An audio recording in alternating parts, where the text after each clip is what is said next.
Hai, Assalamualaikum warahmatullahi wabarakatuh. Apa kabar anak-anak Miss semuanya dari kelas 91 sampai 97? Miss harap kalian baik-baik saja ya di sana. Oke, stay at home and keep healthy. Oke. Hari ini Miss akan membawakan lanjutan dari pelajaran kita minggu lalu, yaitu masih tentang kerajinan fungsi hias. Namun hari ini kita fokus pada yang namanya prinsip kerajinan fungsi hias. Oke, untuk selengkapnya bisa kalian lihat di video Miss ya. Thank you. Thanks for watching and joining for this class. Seperti yang Miss bilang tadi, hari ini kita akan melanjutkan pelajaran kita dari yang minggu lalu, yaitu tentang kerajinan fungsi hias. Namun kita akan fokus kepada prinsip-prinsip yang dibutuhkan ketika kita ingin membuat sebuah kerajinan dalam fungsi hias. Oke, let's check it out. Oke, the first here, yang pertama, Miss akan menjelaskan tentang tujuan pembelajaran kita hari ini. Yang pertama, Miss mengharapkan kalian dapat menghargai keberagaman pembuatan produk kerajinan fungsi hias ya, sebagai ungkapan rasa syukur kalian terhadap Tuhan Yang Maha Esa, ya Allah Subhanahu wa Ta'ala. Dan yang kedua, Miss berharap juga kalian bisa mengidentifikasi tentang prinsip kerajinan fungsi hias yang terdapat di daerah setempat kalian, ya, berdasarkan rasa ingin tahu kalian terhadap lingkungan yang ada. Dan kemudian yang ketiga, Miss berharap kalian nantinya bisa merancang produk kerajinan fungsi hias kalian sendiri dengan jujur dan penuh rasa tanggung jawab. Kemudian yang keempat, Miss berharap kalian bisa membuat, bisa menguji, lalu mempresentasikan tentang produk kerajinan fungsi hias kalian sendiri yang terdapat di daerah setempat kalian ataupun daerah lain ya, dengan cara disiplin dan penuh tanggung jawab. Oke, itu tentang tujuan pembelajaran. Oke, kita lihat selanjutnya. Nah, di sini Miss ingin kalian itu mencoba untuk mengamati ada berbagai gambar yang telah Miss sediakan.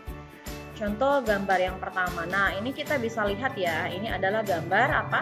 Ya, ini adalah gambar kerang-kerang yang ada di pasir, tepatnya yang ada di tepi laut.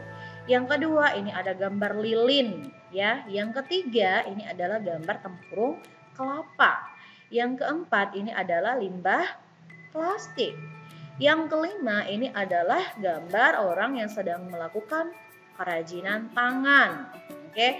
Yang kelima, nah ini juga seorang wanita yang sedang melakukan kerajinan tangan dengan cara membatik. Oke, yang ke-7 ini adalah gambar satu produk yang sudah hampir selesai ya. Ini dengan cara dibatik dan dijahit. Terus yang terakhir ini adalah gambar satu ornamen ragam hias. Oke, nah kita lihat sebenarnya dari gambar-gambar ini kita bisa menentukan apa sih sebenarnya prinsip dari kerajinan hias itu sendiri. Oke, let's check.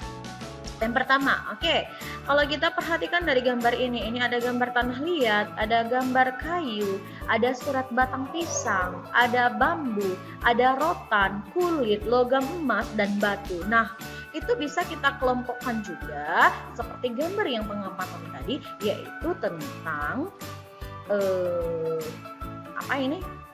yaitu tentang bahan-bahan yang kita bisa ambil dari alam.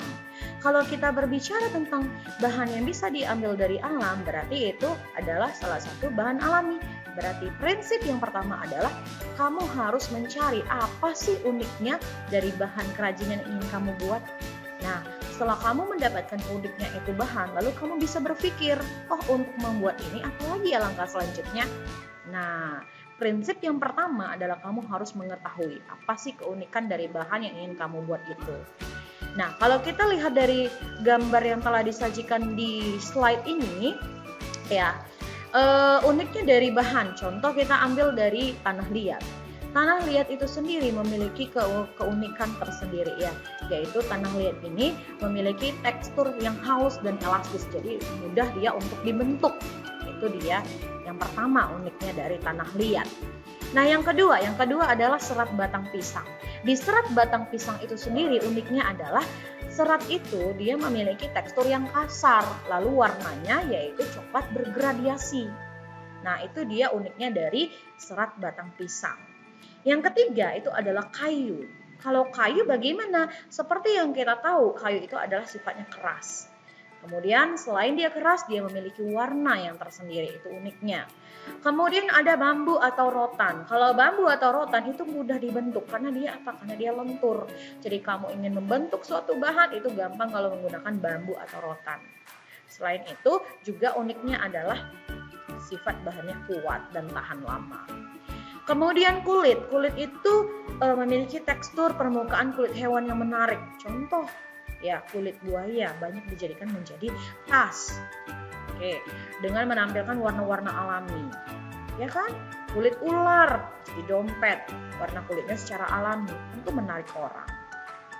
Lalu logam emas, perak, perunggu itu dia memberikan kesan yang mewah dengan kuat.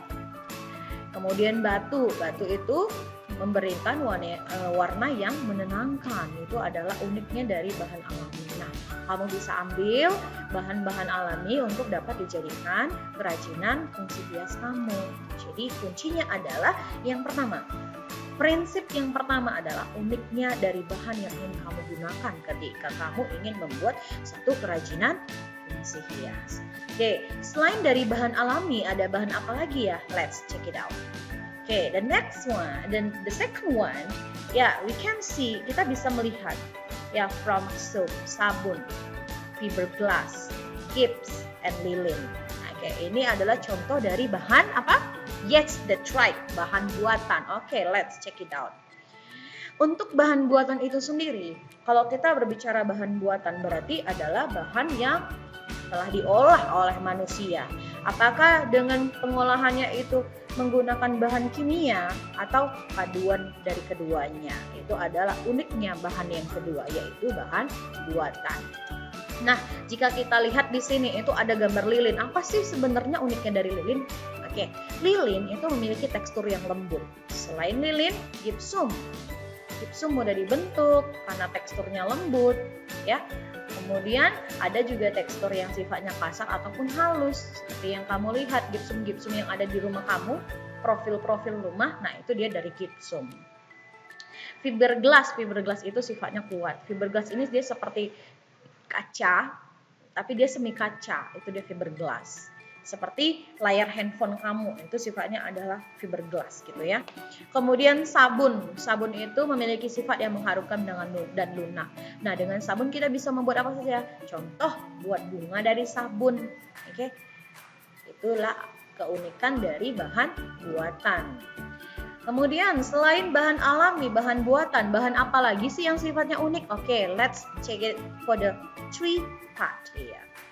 Okay, we can see from the pictures here, ya, there are kulit jagung, jerami, kerang, sisik ikan, kardus, kertas, tempurung kelapa. Itu adalah jenis-jenis dari limbah apa? Limbah yang sering kita lihat di kehidupan kita sehari-hari, yaitu adalah limbah organik. Ya, limbah organik ini sifatnya dia mudah untuk diuraikan. Karena apa? Dia cepat untuk membusuk. Nah, apa saja sih uniknya dari limbah organik? Kita lihat yang pertama. Yang pertama adalah sisi ikan. Sisi ikan itu bisa dibuat menjadi bahan kerajinan fungsi hias. Karena apa? Karena dengan sisi ikan itu akan memberikan warna yang begitu berkilau. Cantik. Oke, ada yang sisi ikan kecil, besar. Kita bisa buat apa? Contoh buat bunga, untuk bros contohnya. Oke, atau ada banyak macam lainnya. Yang kedua adalah kerang. Nah, kalau kerang ini memiliki kesan yang kuat. Kalau jerami, kesan alami. Kulit jagung bagaimana? Kulit jagung dia teksturnya kasar, warnanya kuning, mudah alami.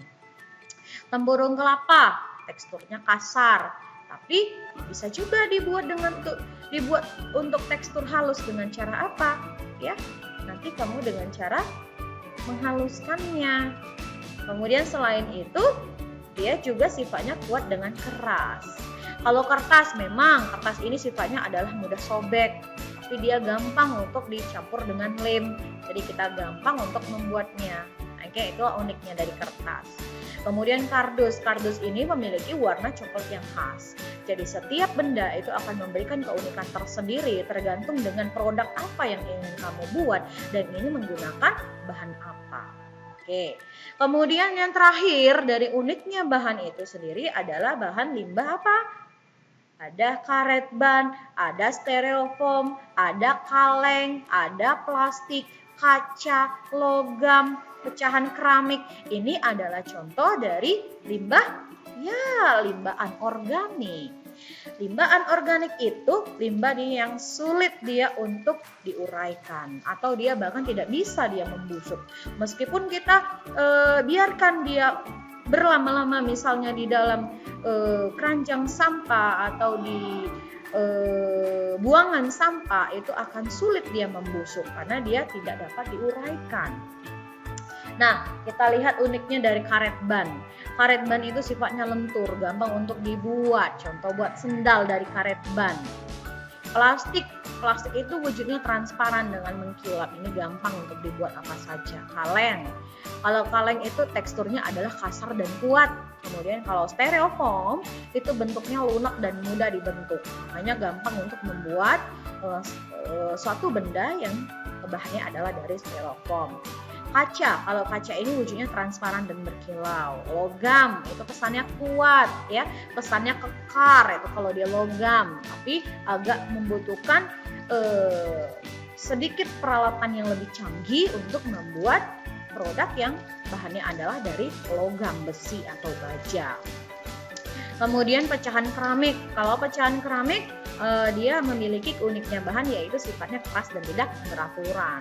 Tetapi untuk daya kilatnya itu akan memberikan efek yang lain, ya, yang bisa dibuat hiasan mozaik.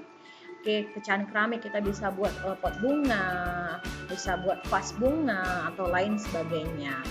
Itu adalah dari prinsip yang pertama, yaitu keunikan bahan kerajinan. Jadi dapat disimpulkan dalam prinsip yang pertama yang paling utama adalah kamu harus mencari uniknya bahan. Uniknya bahan yang akan dijadikan satu produk kerajinan fungsi hias kamu. Lalu, kalau kamu sudah punya bahan, apa lagi sih yang harus kamu pikirkan? Oke, kita lihat yang kedua, prinsip yang kedua.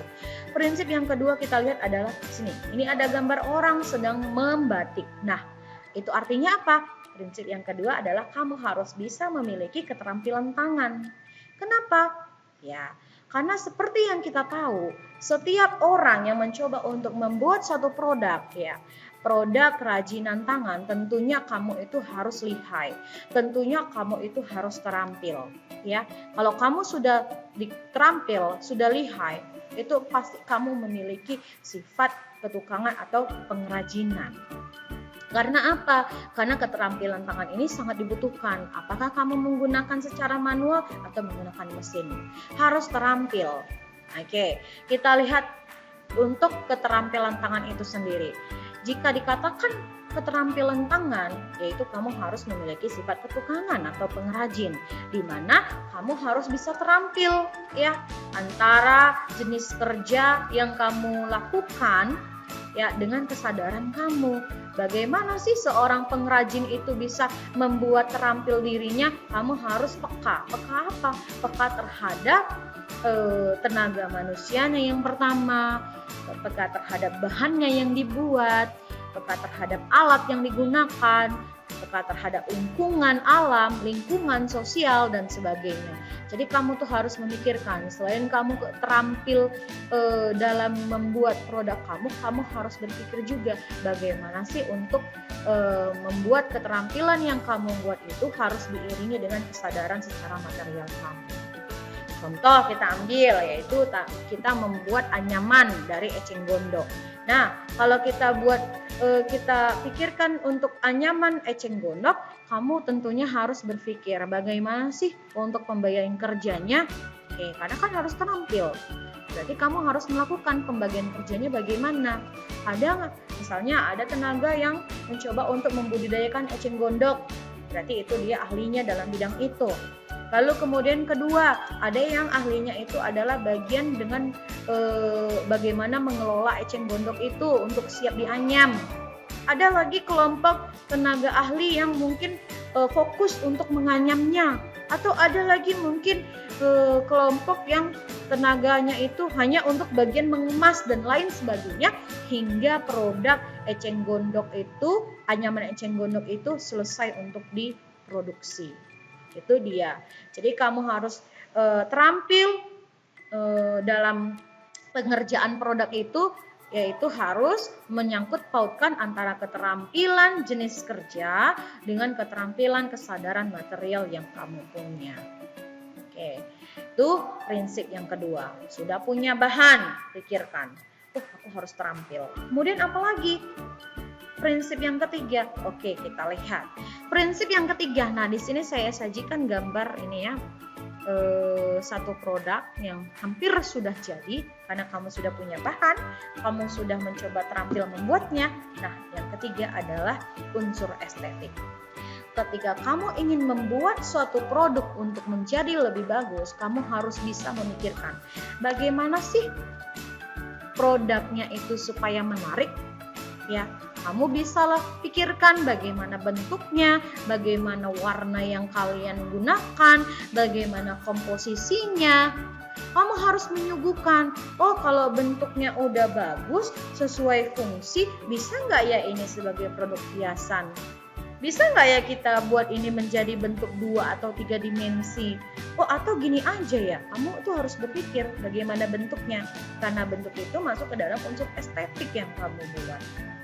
Ya, gitu dia. Selanjutnya, kamu juga harus berpikir, kalau kerajinan produk ini itu bentuknya, harus proporsional, harus punya komposisi, harus punya keseimbangan, harus dia menyatu, harus berirama, harus bisa menjadi pusat perhatian orang, supaya produk yang kerajinan yang kalian buat itu menjadi harmonis dan bisa ditarik atau dibeli atau dikonsumsi oleh orang. Nah, juga untuk komposisi warna. Supaya apa? Supaya produk itu menjadi indah. Gitu. Jadi, adanya unsur estetik pada suatu produk itu sangat penting. Kenapa? Karena itu bisa meningkatkan citra dari produk kerajinan itu. Orang bisa tertarik, orang bisa ingin antusias mengetahui, orang bisa antusias ingin membeli. Karena apa? Karena adanya unsur estetik pada produkmu.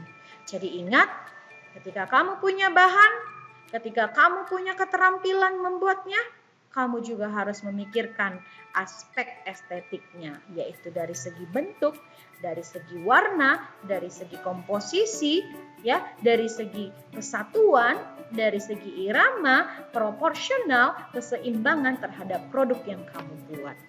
Itu adalah prinsip kerajinan fungsi hias yang ketiga. Oke, lanjut. Ada apa lagi ya? Let's check it out.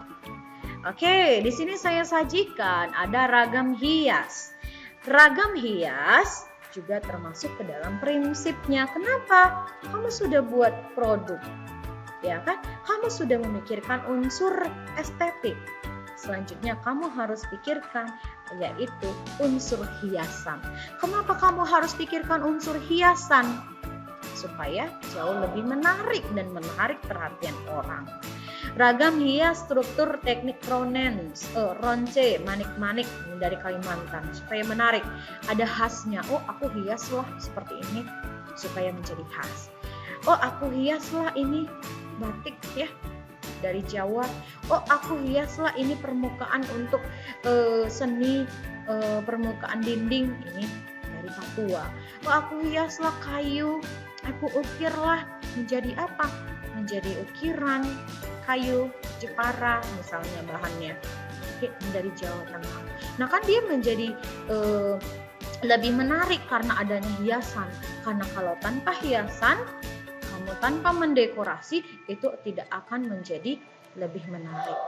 Jadi langkah terakhir ketika kamu punya bahan, ketika kamu punya keterampilan tangan membuat dengan memperseimbangkan etos kerja, ketika kamu sudah memikirkan tentang unsur estetik, bagaimana bentuk, warna, desain, segala macam, yang terakhir adalah pikirkan untuk menghiasnya. Supaya apa? Supaya lebih menarik.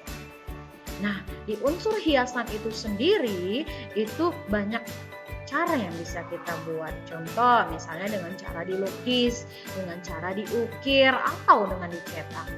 Nah, cara untuk menerapkan unsur hiasan itu sendiri itu ada dengan dua cara.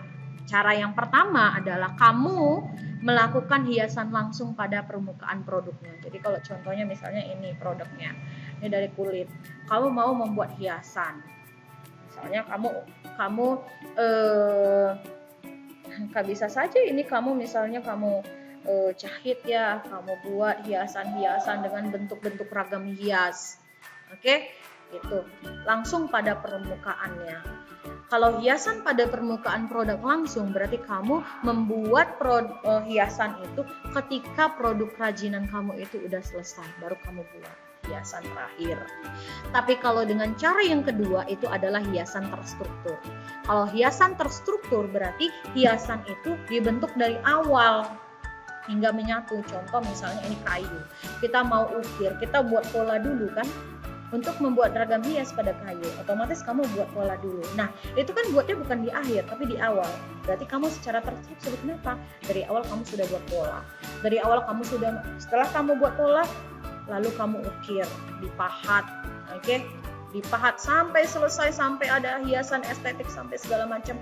Nah, itu adalah hiasan terstruktur. Karena kamu buat dari awal, sampai produk itu siap atau jadi. Oke, jadi produknya itu menyatu. Nyatunya dari goresan pertama sama goresan akhir itu menyatu. Itu adalah hiasan terstruktur. Oke, jadi ada dua cara untuk menerapkan unsur hiasan itu sendiri. Yang pertama, kamu langsung membuatnya setelah produk udah jadi, baru kamu hias. Yang kedua, dari awal hingga akhir itu menyatu. Cara menghias kamu itu menyatu. Itu dia. Oke, itu saja materi kita hari ini. Terima kasih. Mudah-mudahan materi yang saya sampaikan dapat dicerna dengan mudah. Ya, oke. The last, I would like to say thank you for you. Ya, stay at home and keep healthy. Thank you. Assalamualaikum warahmatullahi wabarakatuh. Bye bye.